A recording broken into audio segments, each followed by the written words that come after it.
We all know from early on that humans have 5 senses, but in reality, humans are sensory beings. We have many senses that we don't normally think about. And in fact, depending on your definition of sense and who you ask, humans can have anywhere between 5 and 55 different senses.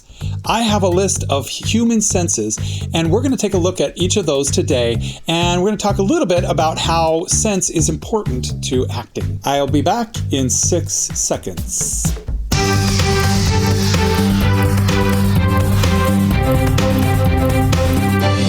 Hey everybody, my name is Doug Fahl, and this is Augmented Actor. If you would like to augment your acting career with tips, tactics, and tech, make sure you hit that subscribe button before you leave this video so that you can be notified of new content. We're talking about human senses, and we all know the 5 basic Aristotelian senses that we learn in grade school: sight, sound, touch, taste, and smell. But there are so many more senses. In fact, we human beings are such sensory creatures, and all living creatures have sensory systems of their own. There's a vast amount of information floating out there in consciousness. It's within us and it's without us. So anything in our bodies, whether it's our mind, our chemical reactions, or our physiology, that interprets this information and makes sense of it and processes it, that is what I consider a sense.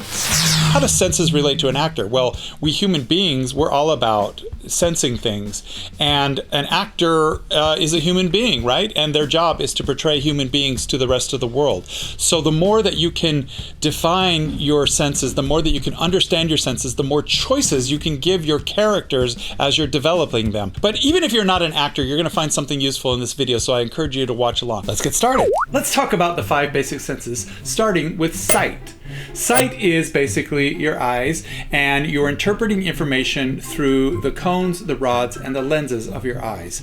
The rods of your eyes interpret contrast, brightness and darkness, and the range of grays within those extremes. The cones on your eyes interpret color, including saturation, hue, and tint.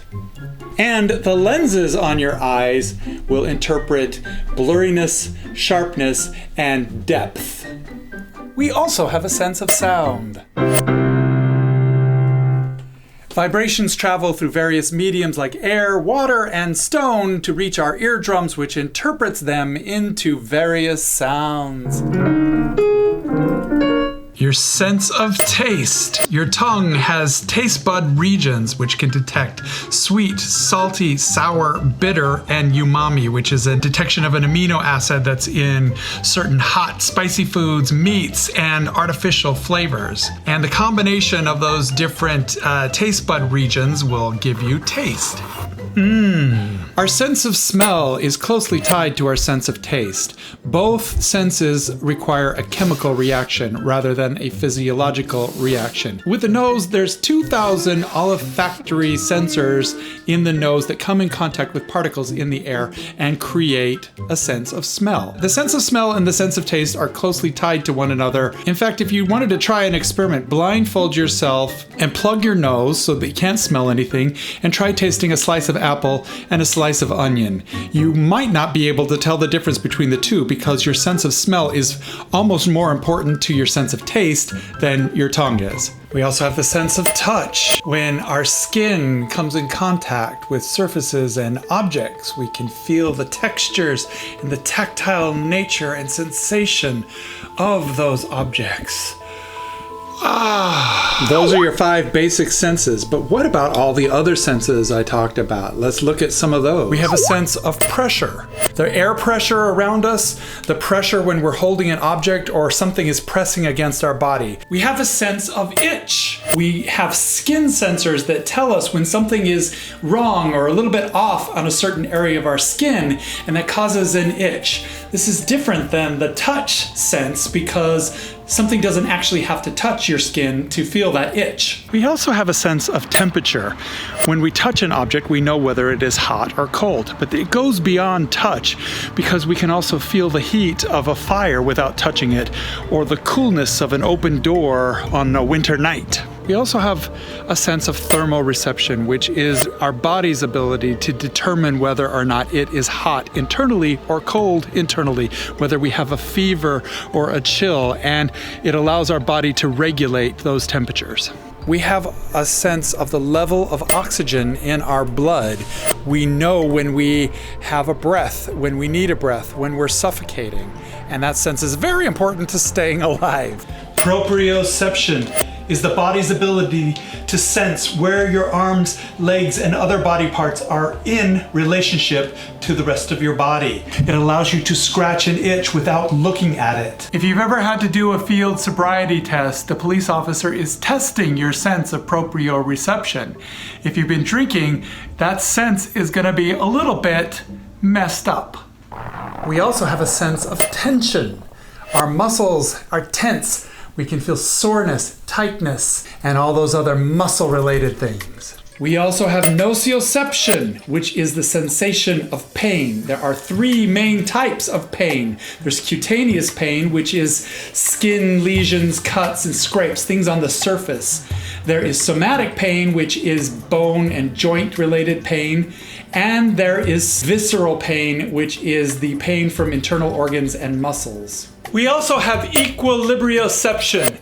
This is our sense of equilibrium or balance, and this can easily be thrown off with vertigo spells, which is when your crystals in your inner ear misalign and cause the room to spin around you. Our equilibrioception also is responsible for our sensation of gravity and of weightlessness. We have a kinesthetic sense, a sense of motion. This allows us to know when we're moving and when we're changing direction and when we're accelerating or decelerating. We also have a sense of spatial awareness. We know when objects and people are near us or within our personal bubble. We can feel when somebody is behind us. The spatial sense also helps us know where we are inside of a space, or how large a space is, or how small or confined a space feels to us. Humans also have stretch sensors, the sensation of expanding and contracting. In your muscles, yes, certainly, but we're also talking about constriction in your blood vessels, which causes a headache. Constriction and expansion of your bladder, of your lungs, of your intestinal tract. Anytime you feel or sense that you have to poop or pee or have a gag reflex or feel bloated or gassy, that is your sense of stretch. A little small sense is cutaneous reception. This is what causes our cheeks to flush when we're embarrassed or attracted or overheated. It is a vasodilation sense. We also have a sense of synesthesia. Synesthesia is when two different senses kind of cross over to each other. It's common for people with a heightened sense of synesthesia to see colors in numbers or letters, or to see shapes when they hear musical notes. When certain words are spoken, they feel sensations in different parts of their body. The sense of synesthesia is not something that's commonly felt, but if you use psychedelic substances like LSD, mushrooms, marijuana, and other medical and chemical compounds, you may experience synesthesia. It's a common effect of those psychedelic drugs. We also have chemoreceptors. This is our body's sensing of foreign medicines, chemicals, and hormonal imbalances, and it is what causes the vomiting reflex to trigger. We have the sensation of hunger, which is our body's regulation of sodium, which tells us when we should eat. We have the sensation of thirst, your body's sense of hydration levels that tells you when you need a drink. Some people have a good sense of direction, and even though that's not a sense in and of itself, it is based on magnetoreception, which is the Earth's magnetic fields and our sensitivity to them. Using the magnetic polarity of the Earth, we can somehow instinctively tell which direction is north, west, east, and south. Electroreceptivity is a receptivity or a sensing of electrical fields.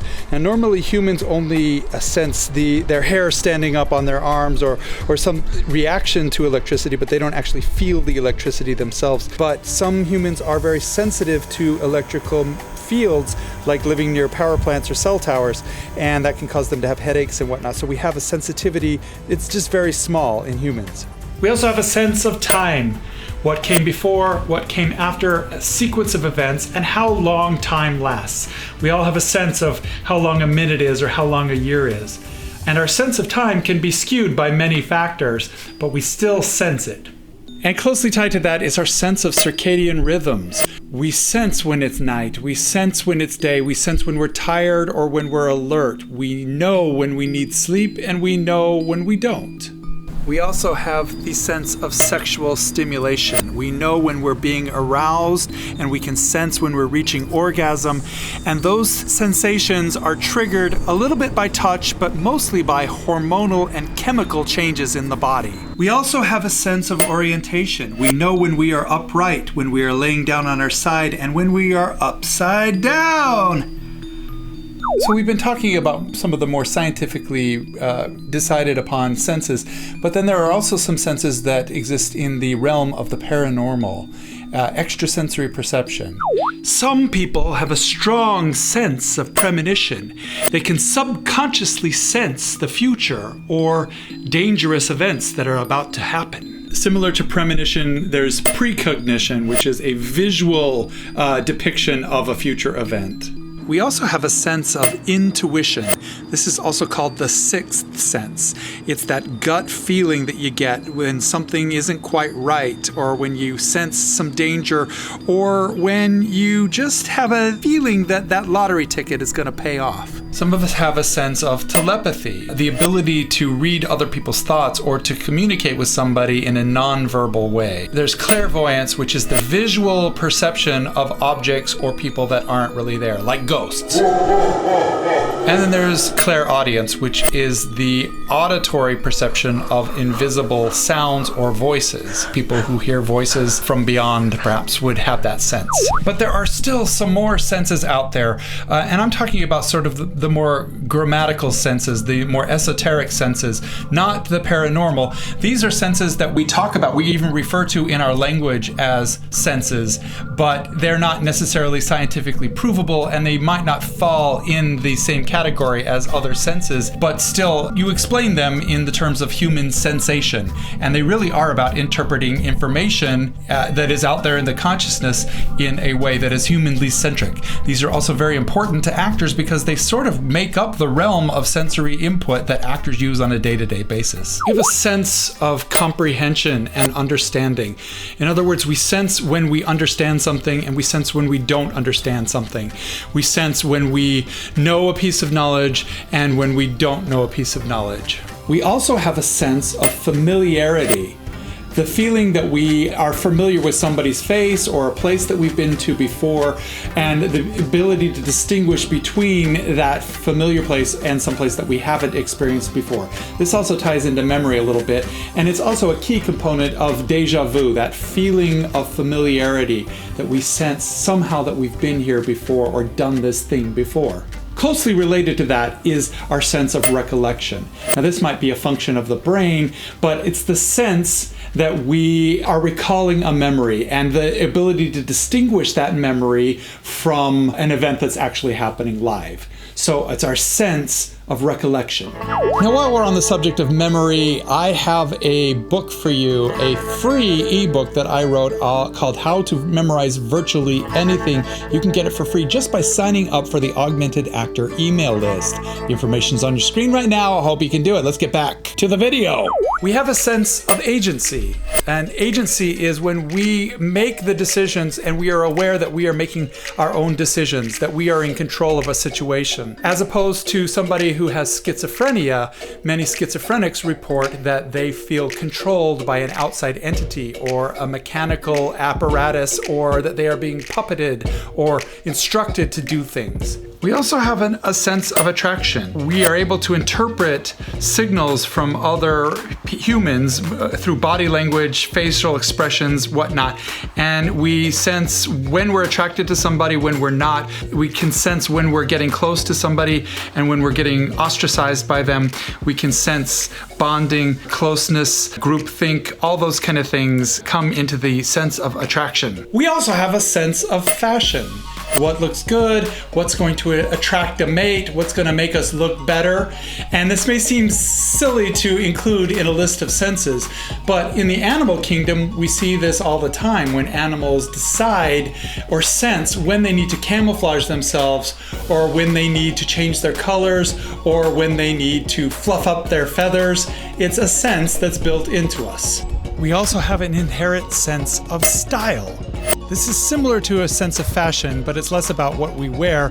It's more about knowing and sensing what vibes with you, what vibes with your personality, what your personality is like, and how you relate to other people and their personality. And it also has to do with how you present yourself in order to attract the people that are similar to you, that have your sense of style. We have a sense of focus, whether we are concentrated or whether we're lost in thought, whether we're daydreaming or whether we are focused on what we need to do. We have a sense of timing. Now, this is something that actors use all the time. How to time a joke so it lands just right. How to time when you're going to tell somebody some bad news, whether you catch somebody when they're falling, or whether you're just in the right place at the right time. Humans have a sense of humor. It's the sense that tells us when something is funny, when it's not funny, when to laugh and when not to laugh, and how to make others laugh. This is a sense that is developed over time, and it is closely tied to our sense of timing as well. Nevertheless, it's an important sense for actors to be aware of. There's a sense of inspiration we all share. That feeling when you're touched by the muse, or when you're in a state of flow and everything is just popping into your head in an unexplained way. You sense that feeling, and you know to go with that feeling when you feel it. We also have a sense of emotion.